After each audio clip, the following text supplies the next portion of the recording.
హుస్నాబాద్ శ్రీ రేణుక ఎల్లమ్మ ఉత్సవాల్లో మంత్రి పొన్నం ప్రభాకర్. వైశాఖ పౌర్ణమి నుండి హుస్నాబాద్ ఎల్లమ్మ ఉత్సవాలు బోనాలు ఈ రోజు నుండి ప్రారంభమయ్యాయి. మళ్లీ పౌర్ణమి వరకు జరిగే ఉత్సవాలు లక్షలాది మంది పాల్గొని అంగరంగ వైభవంగా జరుపుకుంటున్నారు. హుస్నాబాద్ నాయకులు ప్రజలంతా మీకు ఆతిథ్యం ఇచ్చి ఇందులో భాగస్వామ్యమవుతున్నారు. ప్రభుత్వం పక్షాన అన్ని ఏర్పాట్లు పూర్తి చేశాం. ఈ ప్రాంత ప్రజలకు కొంగు బంగారంగా ఎల్లమ్మ తల్లి ఆశీర్వాదం ఇస్తుంది. అమ్మవారి ఆశీర్వాదం అందరి మీద ఉండాలి. ఉత్సవాలకు అన్ని ఏర్పాట్లు చేశాం. కాకతీయుల కాలం నాటి నుండి సర్దార్ సర్వాయి పాపన్న గౌడ్ నుండి హుస్నాబాద్ ఎల్లమ్మకి చరిత్ర ఉంది. భక్తులకు ఎలాంటి ఇబ్బందులు కలగకుండా అన్ని చర్యలు తీసుకున్నాం.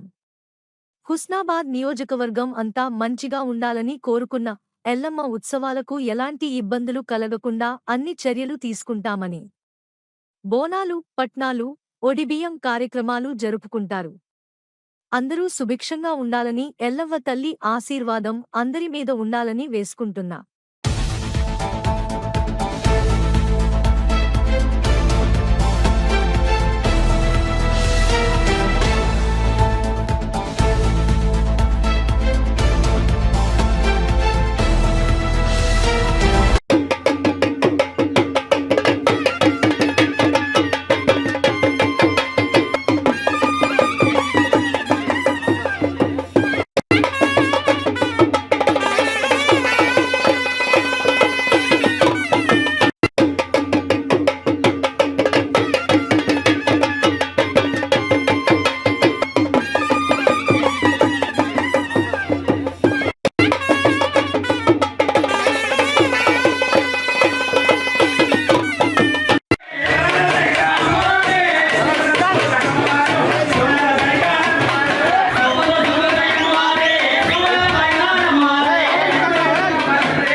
మళ్ళీ పౌర్ణమి దాకా జరిగే ఉత్సవాల్లో లక్షలాది మంది పాల్గొంటారు. పక్క రాష్ట్రాల నుంచి, పక్క జిల్లాల నుంచి కూడా అందరికీ స్వాగతిస్తూ ఉన్నాం.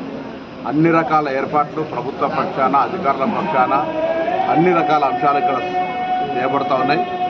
దైవ ఎల్లమ్మ తల్లి అంటే ఆనాడు కాకతీయుల కాలం నుంచి సర్వాయి పాపన్న దగ్గర నుంచి ఈ యొక్క దేవాలయానికి ఒక చరిత్ర ఉంది. ఈ చరిత్ర గల మహిమ గల ఎల్లమ్మ తల్లి కొంగు బంగారంగా కోరిన కోరికలు ఇచ్చేటువంటి ఎల్లమ్మ తల్లిని అందరూ వచ్చి దర్శించుకోవాల్సిందిగా విజ్ఞప్తి చేస్తాం. నిర్వాహకులు, ఉత్సవ కమిటీ కానీ, అధికారులు కానీ అందరూ కూడా అన్ని రకాల అంశాల లోపల ఎక్కడ ఇబ్బంది లేకుండా భక్తులకు చర్యలు తీసుకుంటా ఉన్నారు.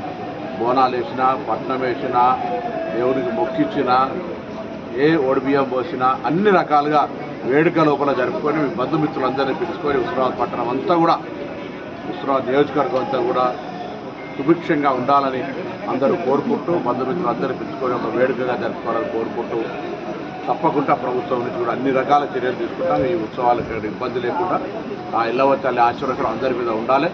మహిమ కలిగిన ఎల్లవ్వ, హుస్నాబాద్ ఎల్లవ్వ, ఆ ఎల్లవ్వ ఆశీర్వాదం అందరి మీద ఉండాలని భగవంతుడు ప్రార్థిస్తున్నాం.